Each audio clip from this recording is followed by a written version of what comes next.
गरीब किसानों की जमीन हड़पने की कथित तौर पर बनाए जा रही फर्जी दस्तावेजों और झूठे शपथ पत्रों के खिलाफ सोमवार 24 अगस्त 2026 को गुजरात किसान सभा के अरावली जिला समिति द्वारा जोरदार विरोध प्रदर्शन किया गया।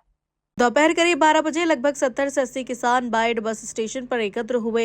इसके बाद किसान नारेबाजी करते हुए रैली के रूप में मामलतदार कार्यालय पहुंचे। किसानों ने मुख्यमंत्री के नाम संबोधित ज्ञापन बाइड मामलतदार को सौंपकर मामले में तत्काल कार्रवाई की मांग की। ज्ञापन में गंभीर आरोप लगाते हुए कहा गया कि प्रांतः कार्यालय और मामलतदार कार्यालय में कथित रूप से भूमाफिया, दलाल और एजेंट सक्रिय हैं, जो गरीब किसानों के खिलाफ फर्जी दस्तावेज और शपथ पत्र तैयार करवा रहे हैं। किसानों का आरोप है कि इन दस्तावेजों की उचित जांच नहीं की जाती।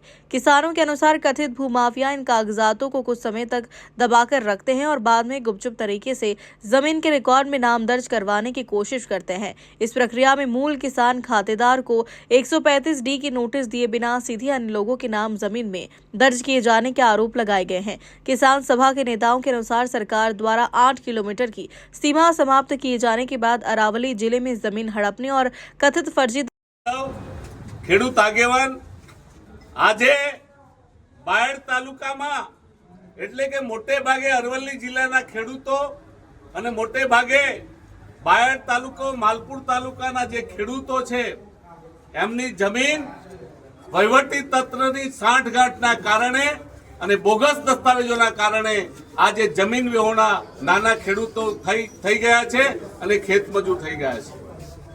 આજે તમે જોશો કે ભાજપની સરકાર ગુજરાતમાં 29 વર્ષથી રાજ કરે છે। ગુજરાતમાં નાના ખેડૂતોનું કઈ ઉપજે નહીં એટલા માટે મોટા ખેડૂતોની તરફેણમાં માલદારોના તરફેણમાં આ સરકારે 8 કિલોમીટરની મર્યાદા રદ કરી હતી। 8 કિલોમીટરની મર્યાદા એવી હતી કે 8 કિલોમીટરની મર્યાદા પછી કોઈ પણ માણસ જમીન ખરીદી શકતો નહોતો, પણ આ આનંદીબેનની સરકારે ભાજપાની સરકારે 8 કિલોમીટરની મર્યાદા રદ કરી અને મોટા મોટા જમીન માફિયાઓ, કાળા બજારિયાઓ, 2 નંબરિયાઓ અને વહીવટી તંત્રના જે ભ્રષ્ટાચારી મોટા મોટા ખેરખાઓ છે એ બધાએ સાથે મળીને આખા ગુજરાતમાં ગરીબોની જમીન પડાવી લેવાનું કાવતરું કર્યું છે। એમણે એમના દલાલો છૂટા મૂક્યા છે। એમના દલાલો ગરીબ માણસોને ભોળવે છે। એમના માણસો ગરીબ માણસોને પૈસાની લાલચ આપે છે અને વહીવટી તંત્રમાં બેઠેલા માણસોને આ દલાલો કહે છે કે અધિકારીઓ અમારા ખિસ્સામાં છે, પ્રાંત સાહેબ અમારા ખિસ્સામાં છે, મામલતદાર સાહેબ અમારા ખિસ્સામાં છે, સર્કલ સાહેબ અમારા ખિસ્સામાં છે, તલાટી સાહેબ અમારા ખિસ્સામાં છે, લાવો જમીન અને લઈ જાઓ પૈસા। સોદો કરે 50 લાખનો અને કામદાર જે ખેડૂત છે એ ખેડૂતના હાથમાં 2-5 લાખ રૂપિયા આપીને એમની જમીન પડાવી લેવામાં આવે છે। આ તમામ પ્રકારના દસ્તાવેજો અહીં થયા છે, આખા ગુજરાતમાં થયા છે। અમે અહીંયા શરૂઆત કરી છે।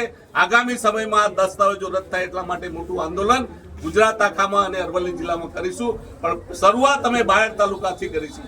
બાયડ તાલુકામાં સિનોલ ગામનો સવાલ હોય, પોટા ગામનો સવાલ હોય, પાટિયા ગામનો સવાલ હોય, આકોડિયાનો સવાલ હોય, એવા કેટલાય છે। અમે આજે આવેદનપત્ર આપીને તમામ સવાલોને ઉજાગર કરવાના છીએ અને આ જમીન માફિયાઓ સાથેની સાંઠગાંઠ અને જે એન્ટ્રીઓ ખોટી પડે છે, ખોટા દસ્તાવેજો થાય છે, ખોટા સોગંદનામા થાય છે, ખોટા અંગૂઠાઓ થાય છે અને એની સાથે વહીવટી તંત્ર મળેલું છે, એની આ ભ્રષ્ટાચારી રીતરસમોને અમે ઉજાગર કરીએ છીએ। આવનારા સમયમાં અમે આ જબરજસ્ત આંદોલન કરવાના છીએ અને અમે માંગ કરીએ છીએ કે આ તમામ પ્રકારના બોગસ દસ્તાવેજો રદ થાય, ખોટા સોગંદનામાઓના આધારે જે દસ્તાવેજ કર્યા છે રદ કરવામાં આવે અને 8 કિલોમીટરની મર્યાદા પાછી બહાલ કરવામાં આવે।